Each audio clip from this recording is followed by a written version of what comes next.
Welcome to Sideshow.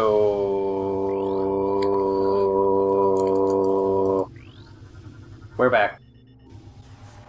Okay, guys, welcome back. So, as I was talking about last time, we were having a discussion about strategy, turn-based strategy versus real-time strategy, and how I'm for real-time strategy and he's somewhat against it towards, turn-based. Well, one thing I can bring up, in yours, you probably have, CG cutscenes? Maybe. Or In tactics? Yeah, or it just comes up, your character's next to a character, and it's just a text bubble with a picture. It's usually a text bubble with a picture. In the PSP version, they added cinematics. Yeah. One thing I can say I like, and they sometimes do a really damn good job of blending this.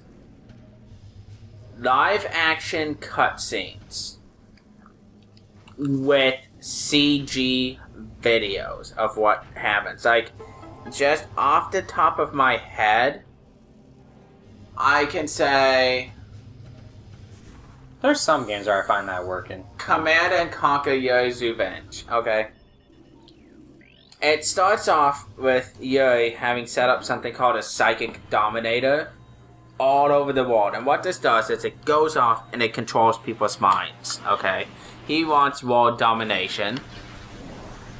He wants to take over the world. Certainly. Are you gonna get it out of pussy with that? Possibly.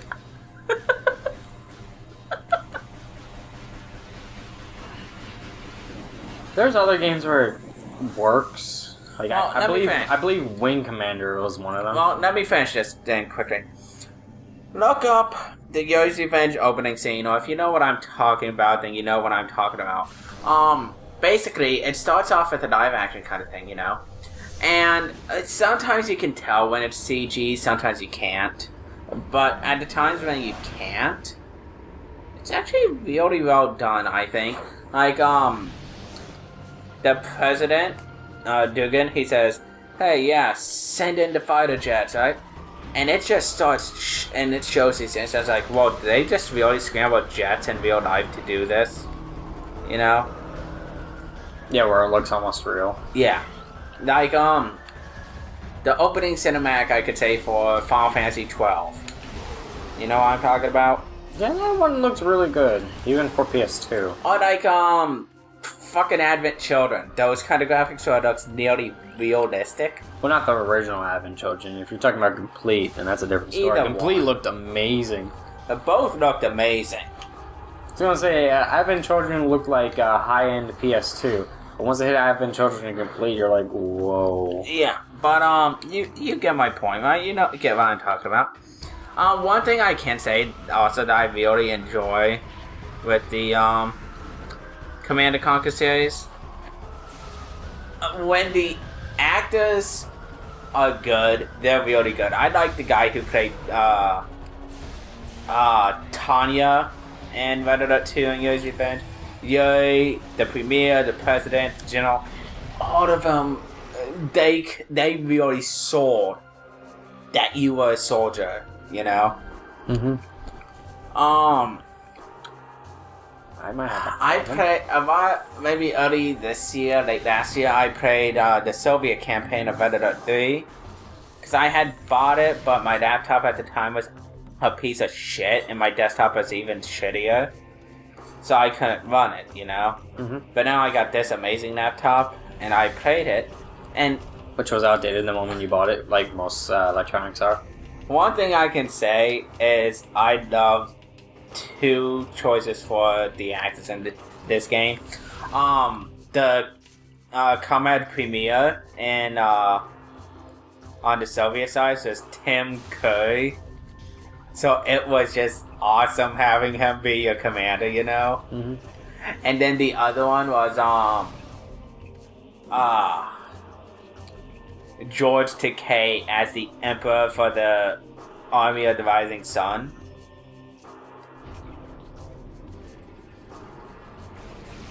But yes, then there's other games where full motion video just it doesn't work. Yeah. Most Sega CD games, most old games on PC that used it. There's some games that make good use of it. That was just awesome. What you're talking about. But like, just for example, when George Takei popped up on the screen in the opening cinematic for the Soviet side, you know what I was expecting to hear?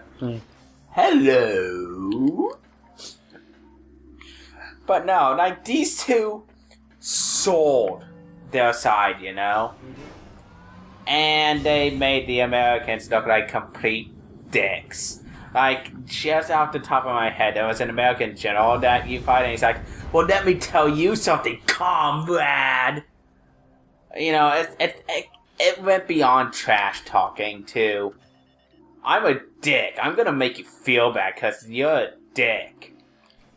They probably sometimes do that in some games to make you want to experience the other sides, because if they make the evil side just completely trashy, you're probably not going to want to play them. You're probably going to be like, well, these are Americans, and we are awesome, and we need to do this. Well, but if you see the other side and how they're not really that dickish, then you're like, oh, I might want to see where this is actually going. Well, yeah, I guess you could put it that way.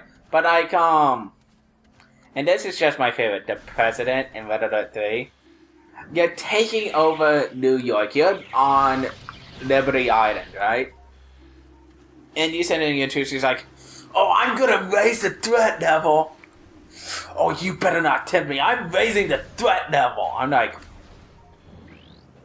okay. Yeah. I'm like, dude, I have a fucking army and my goddamn apocalypse tanks and Kiev airships. Get the fuck out of this country. Yeah, but going back to the whole seeing the other side kind of thing, I think they pulled it off well in the Warcraft series. I mean, heck, World of Warcraft spawned out of it, and people still play that to this day and still play through the Horde and the Alliance sides. And you see people go, for the Horde, or whatever the Alliance slogan is. I'm sorry, I'm a Horde person. You know I'm a Horde person. Honestly, I can't stand that game. I just feel it's... But if you were to... what side interests you more? Horde. Exactly. And that's only because you got, orcs, taurens, night elves, I think.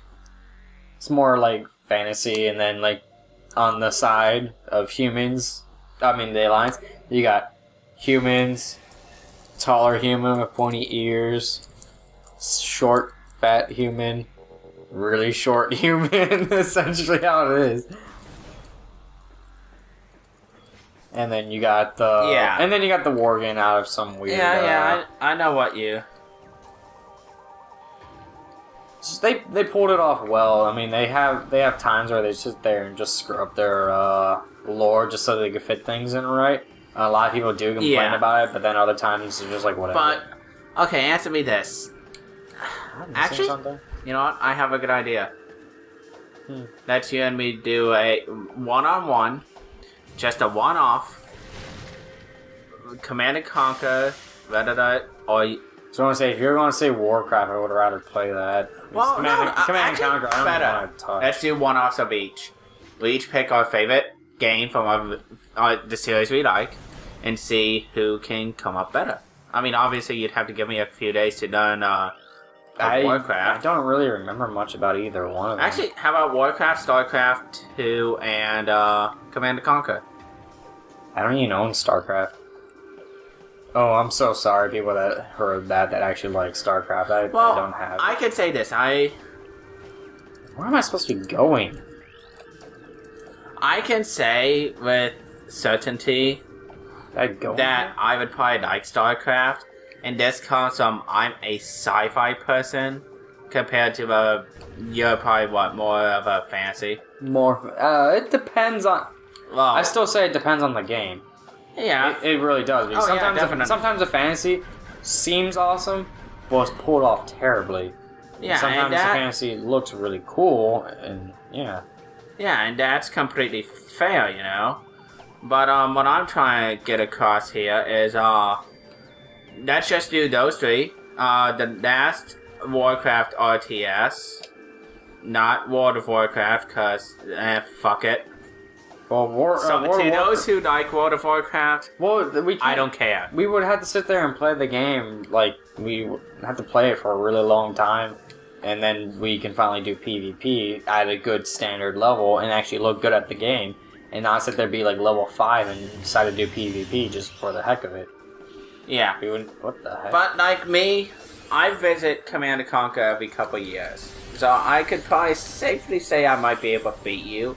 If we would play it you probably would. Because I haven't really touched it in. I mean, that's right. I played it like once. This is just depending on my side, okay? If I'm Soviets, I usually have a shit ton of Kirov airships. And you know why I love these ships so much? I'm being very lax in my scanning. I really hope I didn't miss anything. And you wanna know why I love these fucking ships so much? The dirigibles, right? Yep. It takes so much firepower just to take them down. I mean, if you have 30 air troopers for Red Alert 2 against one, it'll take them a good 5, 6, maybe even 10 minutes just to bring it down. And if it's over your base when it crashes, it's gonna wreck part of it just on the explosion alone. So no matter what, I'm winning with it. There is no downside to it. Literally. The only thing I could say is... I would laugh if you say that right now, and then you go online with that same exact strategy, and someone just wrecks your face in so bad. Oh, people have. Because when I play, I tend to lack defense for my base, you know? Like, you go offense, and then you're too strong, and then you're like, oh, crap. They just got in. I'm screwed. Yeah, pretty much. And this also depends if the other person has an undetectable mod or not.